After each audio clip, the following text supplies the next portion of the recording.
Welcome to Kalaimani kitchen Vellur. இன்னைக்கு ரம்ஜான் ஸ்பெஷலாக ஒரு ஸ்வீட் வெரைட்டி தான் செய்ய போகிறோம். அது என்னென்னா குனாஃபான்றது. அது ரொம்ப டேஸ்ட்டாகவும் இருக்கும், வித்தியாசமான சுவையில் இருக்கும். அது சேமியாவும் க்ரீமு, நெய், சர்க்கரை, நட்ஸு அது மாதிரிலாம் சேர்த்து செய்யும்போது அது டேஸ்ட்டே நீங்கள் கற்பனை பண்ணி பார்க்காத அளவுக்கு இருக்கும். அதுதான் இன்றைக்கி செய்ய போகிறோம். அது எப்படி செய்யறது பார்க்கலாம் வாங்க. இதுதான் குனாஃபா சேமியான்றது. இது 300 கிராம் இருக்குது. நம்ம ஒரு 200 கிராம் அது மாதிரி எடுத்துக்கலாம். இது நம்ம தூளை உடச்சிக்கலாம். இது நெய் எடுத்துட்டுக்குது. ஒரு 50 மில்லி மாதிரி இதை ஊற்றி இது எல்லாத்தையும் நல்லா கலந்துக்கலாம். அதில் இந்த சேமியா இல்லைன்னா சும்மா மெல்லிஸ் சேமியா கூட கடைங்களில் விற்கும், அது கூட வாங்கி செய்யலாம். இப்போ நெய் நல்லா கலக்கி வச்சாச்சு. இதை அப்படியே கொஞ்சம் மூடி வச்சிடலாம். அது குனாஃபா செய்யறதுக்கு ஒரு க்ரீம் வேணும். அதுக்காக நம்ம வானிலை மாரி எடுத்துருக்குது. அதில் ஒரு 200 மில்லி பால் சேர்த்துக்கலாம். பால் சூடு ஏறினே இருக்கட்டும். இப்போ இதில் நம்ம கஸ்டர்ட் பவுடர் சேர்த்து திருப்பி அதை காய வைக்க போகிறோம். அதுக்கு ஒரு 50 மில்லி பால் மாரி கிண்ணத்தில் எடுத்துக்கலாம். இதில் ஒரு ஸ்பூனு கஸ்டர்ட் பவுடர் சேர்த்துக்கலாம். கஸ்டர்ட் பவுடர் இல்லைன்னா கார்ன்ஃப்ளவர் கூட மாரி சேர்த்துக்கலாம். பால் நல்லா சூடு ஏறிடுச்சு. இப்போ கஸ்டர்ட் பவுடர் கலக்கி வச்சோம்ல, இதை அதில் சேர்த்துக்கலாம். இது நல்லா தொலைவினே இருக்கணும், இல்லைன்னா கட்டி பிடிச்சிரும்.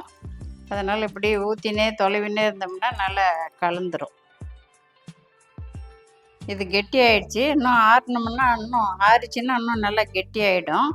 இந்த ஸ்டேஜில் நம்ம இறக்கி வச்சிடலாம். பேஸ்ட் மாரி ரெடி பண்ணிட்டோம். இப்போ அது நம்ம சர்க்கரை பாவு அது காய்ச்சணும். 150 கிராம் மாதிரி சர்க்கரை எடுத்துருக்குது. கிண்ணத்தில் போட்டு நம்ம பாவு மாரி காய்ச்சலாம். அதே சர்க்கரை போட்ட அளவுக்கு தண்ணி சேர்த்துடணும். கொதி வந்தால் போதும். நம்ம குலோப் ஜானுக்கெல்லாம் பண்ணுறோம்ல, அது மாதிரி சர்க்கரை கரைஞ்சி கொதி வந்தால் போதும். பாகு பதெல்லாம் தேவையில்லை. நல்லா கரையணும், கொதிக்கணும். இந்த சர்க்கரை பாகுல இந்த ஏலக்காய் பொடி பண்ணி வச்சுக்குது, அது ஒரு ஸ்பூன் மாரி சேர்த்துக்கலாம். இது நல்லா கொதிக்க ஆரம்பிச்சிருச்சு. சர்க்கரை நல்லா கரைஞ்சிருச்சு. இந்த ஸ்டேஜில் இறக்கி வச்சிடலாம். இப்போ இந்த சர்க்கரை பாவில் கொஞ்சம் லெமன் ஜூஸு ஒரு 5-6 ட்ராப்ஸ் மாதிரி ஊற்றுக்கலாம். அடுத்தது ஒரு உயரம் கம்மியாக இருக்கிற மாதிரி ஒரு பானலி எடுத்துக்கலாம். இதில் தான் நம்ம குனாஃபா செட் பண்ண போகிறோம். இப்போ அதுக்கு நம்ம வெண்ணெய் ஃபுல்லாக தடவி விட்டுக்கணும்.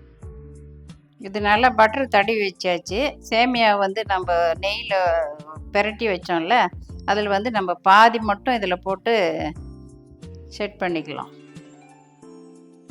இது நல்லா அழுத்திக்கணும். ஒன்றோட ஒன்று சேர்ந்துற மாதிரி கெட்டியாகணும். அப்போ தான் நம்ம திருப்பி போடும்போது உடையாமல் இருக்கும். இப்போ இதுக்கு மேலேயே இந்த க்ரீமு செஞ்சோம்ல, அதை மேலே அப்படியே போட்டுக்கலாம். ஃபுல்லாக அது ஓரம் வரக்கூடாது. மத்தியில் கொஞ்சம் அகலம் வரும். இதுமாரி போடலாம். இதில் இன்னும் கொஞ்சம் டேஸ்ட்டு வருதுன்னா நம்ம மொசரல்லா சீஸு சின்ன சின்ன கட்டியாகவும் கிடைக்கிது, பெரிய இது மாதிரியும் கிடைக்கிது. அதை வாங்கி நம்ம கொஞ்சமாக திருவி போட்டுக்கலாம். இது மீதி இருக்கிற சேமியாவும் இது மேலே அப்படியே தூவிடணும். இதெல்லாம் நல்லா செட் பண்ணி வச்சாச்சு. இப்போ நம்ம அடுப்பு பற்ற வச்சு இந்த அடுப்பில் ஸ்லோ ஃபயரில் வச்சு ஒரு 5 நிமிஷம் வேக விடணும்.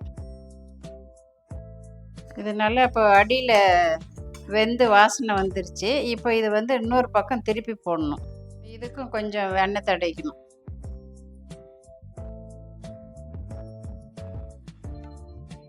இப்போ இந்த சைடும் ஒரு 5 நிமிஷம் விட்டு எடுத்துடலாம்.